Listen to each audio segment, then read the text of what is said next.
मैं धम्मदर्शी प्राचार्य एन.के. सावळे। भाइयों और बहनों, आप सभी को क्रांतिकारी जय भीम, जय संविधान। जय हिंद दोस्तों, आप सभी का स्वागत है आपके अपने सैनिक वेलफेयर यूट्यूब चैनल में। दोस्तों, 8वें वेतन आयोग के टर्म्स ऑफ रेफरेंस यानी सरकार की तरफ से टीओआर जारी कर दिए गए हैं और उसमें एक लाइन लिखी है और वो लाइन देखिए आपके सामने, the unfunded cost of non contributory pension scheme.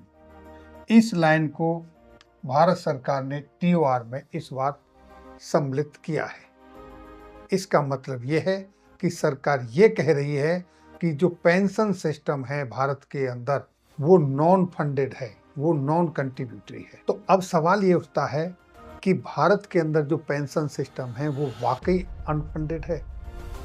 नहीं, भारत सरकार के पास पेंशन फंड में 10 लाख करोड़ से भी ज्यादा कोष जमा है, धनराशि जमा है। और वो जो 10 लाख करोड़ की धनराशि है वो पेंशन दायित्वों के लिए ही जमा है। तो फिर ये शब्दावली क्यों? क्वेश्चन ये उठता है कि फिर ये शब्दावली क्यों?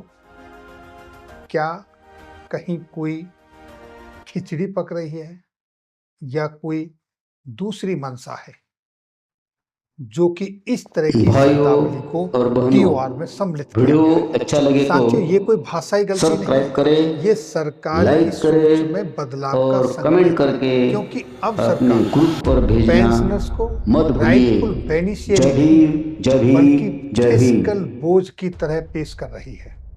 इसीलिए all India defence employees federation और national coordination committee of pensioners association की तरफ से इसके अगेंस्ट में विरोध अपना दर्ज कराया गया है। उन्होंने इस पर कंसर्न जाहिर किया है और उनकी तरफ से माननीय वित्त मंत्री जी को लेटर भी लिखा है।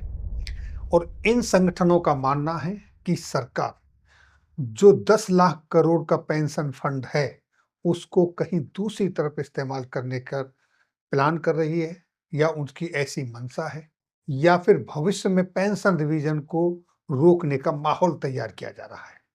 और साथियों, अगर ऐसा हुआ तो ये न सिर्फ नैतिक विश्वासघात होगा बल्कि ये अनुच्छेद 14 समानता के अधिकार का भी उल्लंघन होगा। दोस्तों, 1983 में सुप्रीम कोर्ट की तरफ से एक ऐतिहासिक फैसला दिया गया था पेंशन पर, और वो केस था डीएस नकारा वर्सेस यूनियन ऑफ इंडिया। उसमें स्पष्ट कहा गया था, pension is not a bounty, it is a right earn for past service. और जब वेतन संरचना बदलेगी तो पेंशन भी संशोधित होनी चाहिए। यानी कि सरकार पेंशन रिवीजन, पेंशन संशोधन से मुंह नहीं मोड़ सकती। और जब कोर्ट का ऐसा आदेश है, सरकार पेंशन रिवीजन से मुंह नहीं मोड़ सकती और टीओआर में अगर ये शब्दावली बनी रही, जैसा कि मैंने अभी यहां आपको दिखाया, ये शब्दावली बनी रही, तो फिर ये उस फैसले को तोड़ने के बराबर होगी।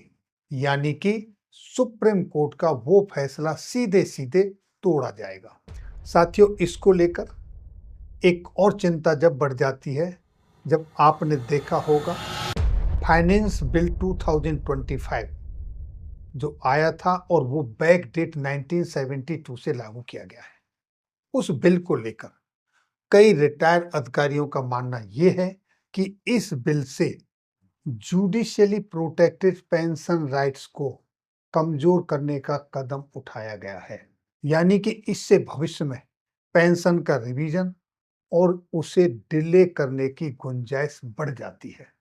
और अगर ऐसा होता है तो केंद्रीय कर्मचारियों, करोड़ों पेंशनरों को जो आज पेंशन पर जीवित हैं, उनके साथ धोखा होगा, नाइंसाफी होगी। और पेंशनरों के साथ साथ जो आज सेवारत कर्मचारी हैं उनका भी सरकार से भरोसा उठ जाएगा। तो दोस्तों, इस संदर्भ में national coordination committee of pensioners association की तरफ से 4 स्पष्ट मांगे रखी गई हैं और वो मांगे इस तरीके से हैं पेंशनर्स के लिए जो टीओआर जारी हुए हैं उनको लेकर कि नंबर 1, टीओआर से अनफंडेड नॉन कंट्रीब्यूटरी शब्द हटाए जाएं, पेंशनरों को आयोग की सभी चर्चाओं में शामिल किया जाए, 10 लाख करोड़ के पेंशन कोष को सुरक्षित रखा जाए, केवल पेंशन भुगतान में इस्तेमाल हो, और फाइनेंस एक्ट 2025 की विवादित धाराएं रद्द की जाएं, क्योंकि पेंशन कोई दया नहीं, ये डिफर्ड सैलरी है। ऐसा कहा है, पेंशन कोई दया नहीं है सरकार की पेंशनर्स के ऊपर, ये पेंशनर्स की डिफर्ड सैलरी है जो कि पेंशनर ने सेवा के बदले अर्जित की है, और ये पेंशनर्स नहीं, सुप्रीम कोर्ट अपने डीएस नकारा कोर्ट केस में कह चुका है, जो अपना उसने वर्डिक्ट दिया है उसमें सुप्रीम कोर्ट ये कह चुका है। तो साथियों, पेंशनर वो लोग हैं जिन्होंने अपने जीवन का वो गोल्डन बहुमूल्य समय दिया है जो कभी लौट के वापस नहीं आ सकता, और उसके बदले उनको पेंशन देने का प्रोविजन रहा है। पेंशनरों को बोझ ना समझा जाए, उनके साथ इस तरह की नाइंसाफी ना हो।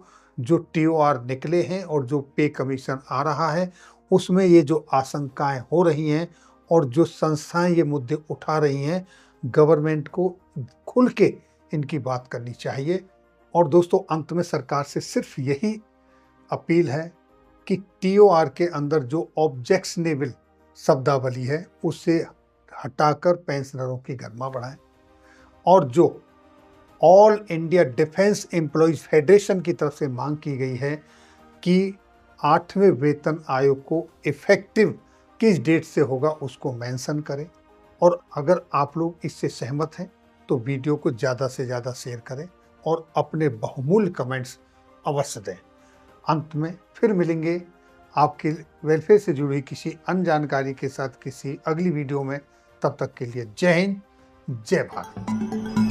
भाइयों और बहनों, वीडियो अच्छा लगे तो सब्सक्राइब करें, लाइक करें और कमेंट करके अपने ग्रुप पर भेजना मत भूलिए। जय भीम, जय भीम, जय भीम।